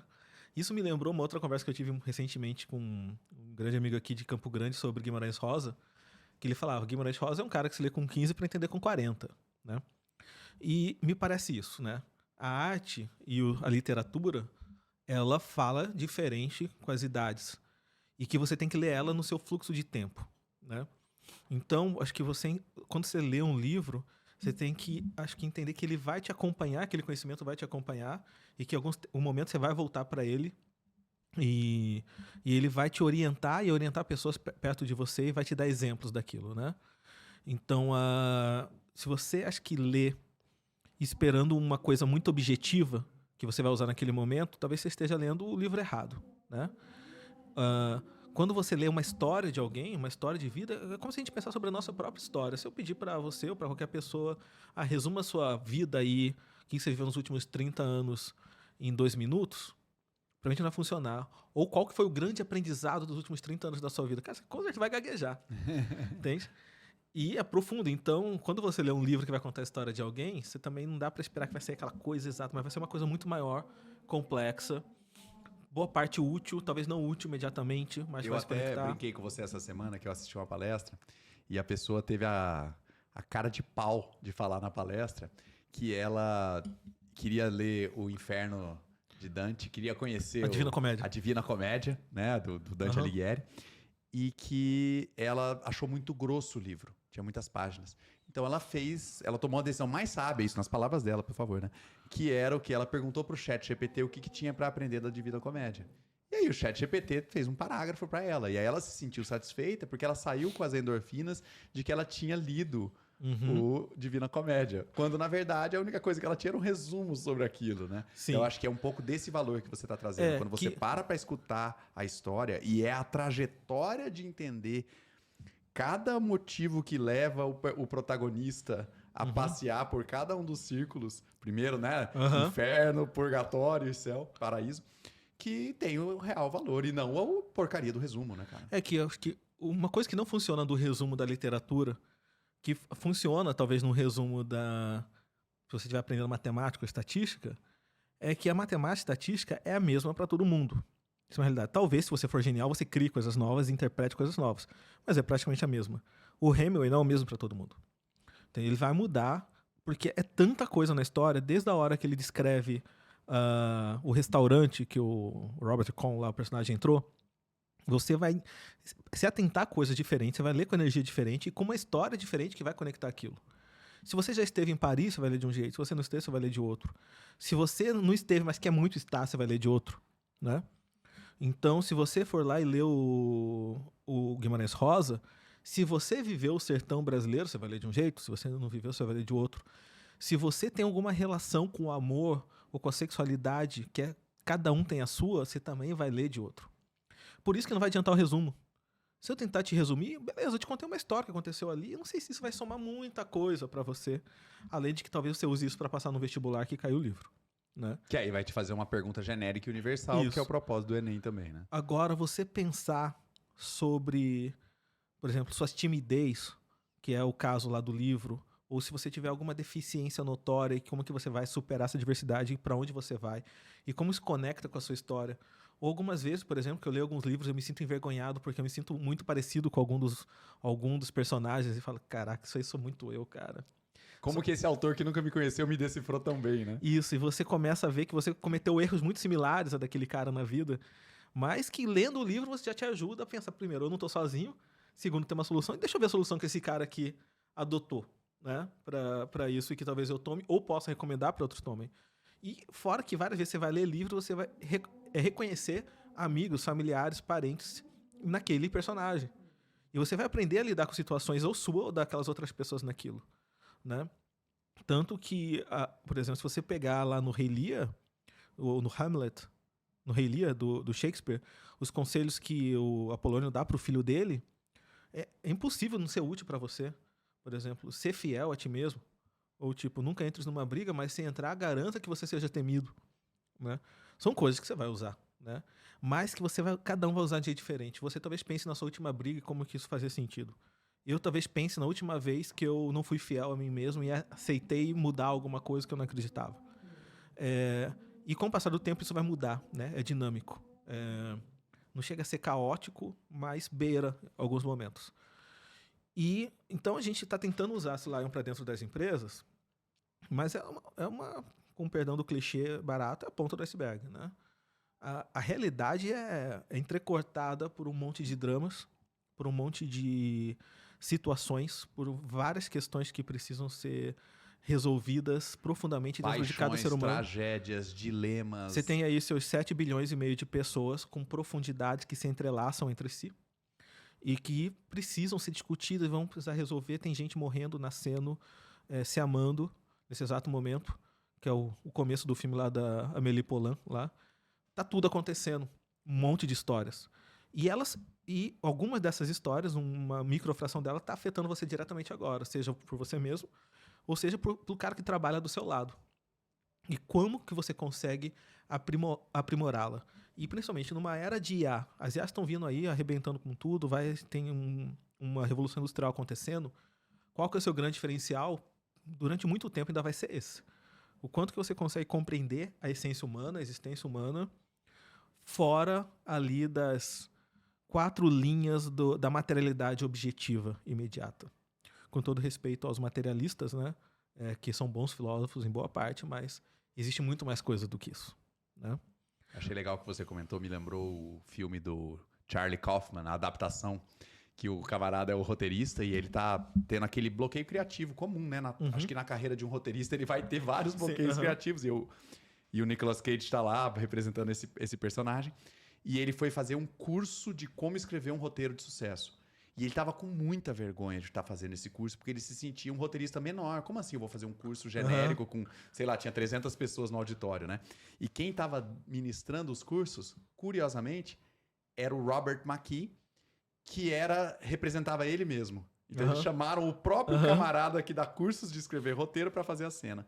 E aí o Charlie Kaufman, o personagem que na verdade é o Charlie Kaufman, fez ali um personagem para representar ele mesmo, né? O Nicolas Cage levanta a mão e o McKee fala: "O que foi?" Aí ele fala assim: "Mas como é que eu vou escrever uma história interessante se não acontece nada?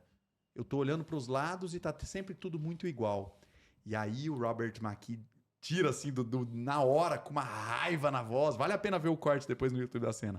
Aí ele vira e fala: "Cara, se você não é capaz de enxergar que todos os dias alguém morreu, alguém se casou, alguém teve um filho, alguém perdeu um filho, e você não consegue perceber a profundidade que é cada acontecimento desse para cada indivíduo daquele, você não serve para ser um roteirista." E aí o cara que tava com vergonha já quase se matou ali, né? Então, mas a provocação é boa demais, né, cara? Sim, Como assim não tem o que falar? Não tem história pra se contar? Eu acho que nos últimos 3 anos eu vivi muito isso, de que as histórias precisam ser contadas, né? E essa é uma das maiores riquezas da humanidade, são as histórias contadas, né? O que é o nascimento da filosofia grega ali era boa parte porque as histórias eram contadas. Então, o poder dessas histórias sendo contadas, seja em que foco ou não, é uma das maiores riquezas que a humanidade criou para si. Tão grande quanto a matemática, tão grande quanto a física, porém não nos tempos atuais com o mesmo nível de respeito, talvez social, que merecesse, né? Mas a história contada sobre as coisas, e ela vai mudar sobre cada pessoa que contar, né? Com o passar do tempo, você manter coisas vivas porque elas foram descritas por outros é um fenômeno fantástico, né, da humanidade. Inclusive, por exemplo, se você quiser trazer para o cotidiano dentro das empresas, o ato de contar histórias sobre as coisas que acontecem ali dentro é crucial.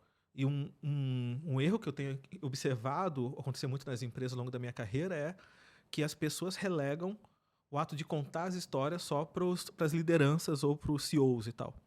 E você não escuta muito as histórias contadas pelas pessoas que viveram ali sobre o que aconteceu ali, né? E imagino todos os filtros que acontecem quando você tá como CEO contando uma história que alguém te contou, que alguém contou para aquela pessoa, né, cara? Exatamente. Eu aprendi esse ano, fiz um treinamento corporativo pro pessoal da Honda, e aí foi muito legal ver muito da cultura japonesa dentro da gestão. E uma das coisas que eles me ensinaram lá era o Gemba. Então, uma palavra em japonês que significa ir até o local.